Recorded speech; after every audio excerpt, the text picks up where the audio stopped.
From the heart of Nebraska's capital city, this is the Nebraska Family Alliance Report. Here's your host, Nate Graz. A pro-life bill to protect women from human trafficking and forced abortions failed to advance in the Nebraska Legislature. We'll share a behind-the-scenes look at how this vote went down and more on this week's NFA Report. I'm Nate Graz, Executive Director for Nebraska Family Alliance, and the 2026 legislative session is in full swing.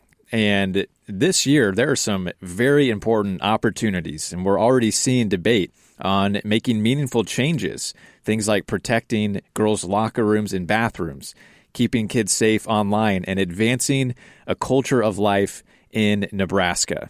And our team has taken the time to review all 547 bills that were introduced this year, as well as 12 constitutional amendments, and we've identified key proposals that will have a big impact on life, parental rights, religious freedom, children's safety, education, and more. And we have just recently released our 2026 Bill Tracker. The NFA Bill Tracker is a great, easy, and convenient way to equip you and your family on the issues that matter most. If you visit nebraskafamilyalliance.org, click on our bill tracker, you can find a categorized list of the bills that NFA supports and opposes this year, as well as concise, easy-to-read summaries of what each bill would do. You can find links to read the actual bill and track its progress throughout the legislative session, as well as status updates and information on how to contact your state senator to take action. And the NFA team is here to answer your questions, to represent you and your family at the Nebraska Capitol, and provide action alerts when it's time to make your voice heard. Your prayers, advocacy, and action can make a difference. And already this year, we have provided testimony in support of 3 bills addressing gender dysphoria and protecting kids in the classroom and in schools. We testified on LB 730 to protect bathrooms and locker rooms in schools, LB 731, the Gender Transition Malpractice Accountability Act, and LB 732 to prohibit gender transition drugs for children. We'll keep you updated as these bills are advancing. We hope to make good progress on that issue this year. And we've also testified in opposition to a pro-abortion bill, LB 1161, that was seeking to remove parental consent requirements for minors to obtain an abortion. And also recently, the Nebraska Legislature failed to advance LB 669, an important pro-life anti-trafficking bill, after pro-choice senators filibustered the bill and blocked common sense protection for women who are facing trafficking and forced abortions. And this is something we want to talk about and shed some light on, because this was a bill that was in the news. Debate stretched over several days, and a lot of people asked, how does a bill like this, a good common sense bill to protect women, fail to advance? So this was a debate on LB 669, which was introduced by State Senator Tanya Storr. And this bill was all about protecting women from human trafficking, domestic violence, and forced abortions.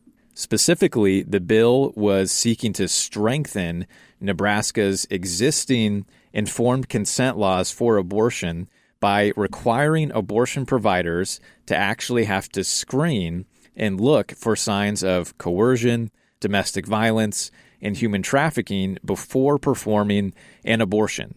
That's it. That's what the bill was doing. And the bill would then ensure that women who were in these situations would have access and be provided with resources and the National Domestic Violence and Human Trafficking hotline numbers, and be given the opportunity to make a confidential phone call if they choose. So this was very much a pro-woman, anti-trafficking bill, and multiple pro-choice senators in the Nebraska Legislature took it upon themselves to filibuster the bill. And when a bill is filibustered, you then need 33 votes to stop the filibuster and force a vote on the bill. Normally, you only need 25 votes to advance a bill. If it's being filibustered, now you need 33 out of 49 senators. And so pro-choice senators filibustered the bill, came up with a whole bunch of reasons, none of which had any basis in reality for opposing this bill, and the bill came up 2 votes short. The vote was 31-15, with 3 senators present not voting. So how does a bill like this fail? I think this is a prime example of partisan politics being put in front of people and not enough senators being willing to do the right thing because of optics or out of fear, out of how their party or people within the body might react to them voting for what was labeled a pro-life bill, even though it was simply trying to protect women. And so here's how the Nebraska Examiner, in their article covering the debate, describes some of what went on around this discussion. Legislative Bill 669 failed in a 31-15 vote following a 4-hour filibuster that spanned 4 days. The bill needed 33 votes to overcome the filibuster and advance to the second round of floor debate. LB 669 would update Nebraska's informed consent laws to require women to be screened for coercion and abuse when they go in for an abortion. Supporters wanted to vote on an amendment that would broaden the scope to require the same screenings for all pregnancies, but the legislature ran out of time to vote on the amendment. Now, what's noteworthy here, if you watch the debate, what happened was opponents to the bill came out and said, well, gosh, we really like this idea. We want to help protect women too, but it's too targeted, too focused on abortion, and so it should be broadened to have to apply to all pregnancies, to any clinic, not just abortion clinics. Those were the demands and the asks that they were making. But as debate went on, it became clear that those efforts were not serious because they refused to allow the legislature to even get to voting on an amendment to do that. There were multiple motions and amendments that pro-choice senators refused to pull, and so they were complaining that the bill was too narrow and not broad enough, and they wanted it broader. And then when an amendment was brought forward to make the bill broader, then they not only didn't allow a vote on that amendment, but then they switched their complaints to say, well, it's too broad, and we don't want doctors and OBGYNs to have to do that sort of screening. So that is part of what was going on. But as the article continues here, Senator Storr argued the bill was necessary to give victims of domestic violence and sex trafficking a lifeline that could be their only option to escape. She and other supporters noted that sex trafficking is on the rise in Nebraska and across the United States. And so I'll stop again here just to put a little bit more context to this. There was a study done by the Charlotte Lozier Institute that surveyed 1,000 women, and of the 226 who reported having an abortion, only 33% said that it was wanted. The other 67% said that their abortions were either coerced, inconsistent with their values, or unwanted. And so this bill, at the very least, would ensure that women who are in abusive situations or enduring coercion would be offered a way to safely seek help. And as much as the abortion industry and Planned Parenthood refuses to acknowledge it, there is an indisputable link and connection between abuse, trafficking, and abortion. So much so that a study by the University of Loyola Chicago Law School found that 55% of sex trafficking victims were forced into abortions, with 30% having undergone more than one. And notably, a victim in the study explained that when her abuser chose to take her to a Planned Parenthood clinic to get an abortion, she said, quote, "Planned Parenthood didn't ask any questions." That's a direct quote from a victim from this study. And the Examiner article continues. State Senator George Dungan of Lincoln, who opposed the bill, said he felt LB 669's approach was trying to solve a problem upstream because abusers more often coerce victims to remain pregnant rather than force them into an abortion. Senator Storr countered that the approach doesn't matter as much as the aid the bill would offer. She said, quote, "I don't care where we're at in the stream. We need to be throwing out life jackets." Floor debate on LB 669 began with a stated willingness from opponents to possibly compromise with Storr on a developing amendment. Storr said she didn't see LB 669 as partisan or even an abortion bill. Instead, she described it as pro-women and anti-domestic violence. However, State Senator Megan Hunt of Omaha, who led the filibuster effort, said it wasn't up to Storr to decide if the bill became political, arguing that abortion-related issues would naturally become so. Okay, so again, here you have a pro-choice senator basically saying whether or not it's abortion-related is not up to you. It's naturally going to become so. And then we're going to go out of our way to make it all about abortion. And even though this bill isn't doing anything other than trying to help women and to stop forced and coerced abortions, we're going to go ahead and retreat back to our corner. We're going to plant our flag here and stop this bill from advancing.